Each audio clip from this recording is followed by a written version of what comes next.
तो BC reservation ordinance political suspense thriller ను తలపిస్తోంది. తెలంగాణ నుంచి రాజ్ భవన్ వయా ఢిల్లీకి ఆర్డినెన్స్ చేరింది.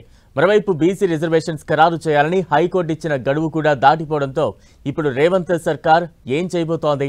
ఈ నెల 28న జరిగే కేబినెట్ లో ఏ నిర్ణయం తీసుకోనుంది? ఇప్పుడు ఇదే తెలంగాణలో మరింత సస్పెన్స్ రేపుతోంది.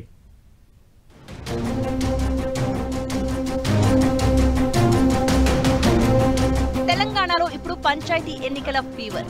బీసీ రిజర్వేషన్ల ఆర్డినెన్స్ కేంద్రంగా తిరుగుతుంది.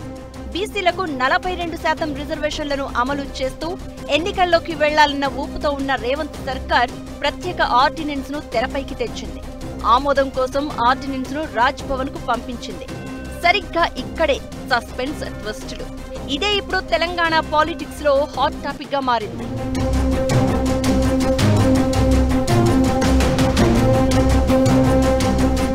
రేవంత్ సర్కార్ పంపిన ఆర్డినెన్స్ రాజ్ భవన్ వయా హస్తినకు చేరింది. ఆర్డినెన్స్ పై పలు సందేహాలు తలెత్తడంతో న్యాయ సలహాల కోసం కేంద్రానికి పంపించారు గవర్నర్ జిష్ణుదేవ్ వర్మ. దీంతో కేంద్ర హోంశాఖ ఈ ఆర్డినెన్స్ ను లీగల్ స్క్రూటినీ చేసి గ్రీన్ సిగ్నల్ ఇస్తారా లేక రిజెక్ట్ చేస్తారా అన్న సస్పెన్స్ కొనసాగుతోంది. దీంతో తెలంగాణ సర్కార్తో పాటు పార్టీలు, ప్రజల చూపంతా ఇప్పుడు ఢిల్లీపైనే ఉంది.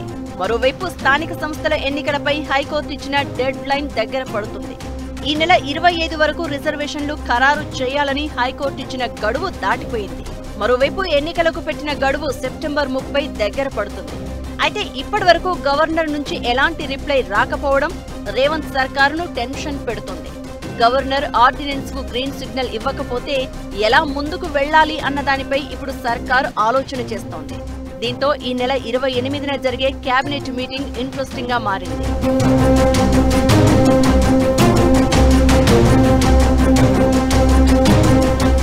ఒకవైపు హైకోర్టు ఆదేశాలు, మరోవైపు క్షేత్రస్థాయిలో పంచాయతీలకు ఎన్నికలు నిర్వహించాలన్న ఒత్తిడి.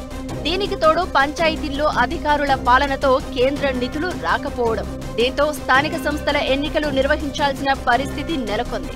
అయితే ఎన్నికల్లో ఇచ్చిన హామీ మేరకు 42% రిజర్వేషన్ అమలు చేసేందుకు ఆర్డినెన్స్ ఆమోదం పొందకపోవడం సర్కారును ఇబ్బంది పెడుతోంది. దీంతో సోమవారం జరిగే కేబినెట్ లో దీనిపైనే ప్రధానంగా చర్చ జరగనున్నట్లు తెలుస్తోంది. ఆర్డినెన్స్ కు గ్రీన్ సిగ్నల్ పడినా పడకపోయినా ఎన్నికలకు వెళ్లే వ్యూహంపై సర్కార్ చర్చించనున్నట్లు సమాచారం.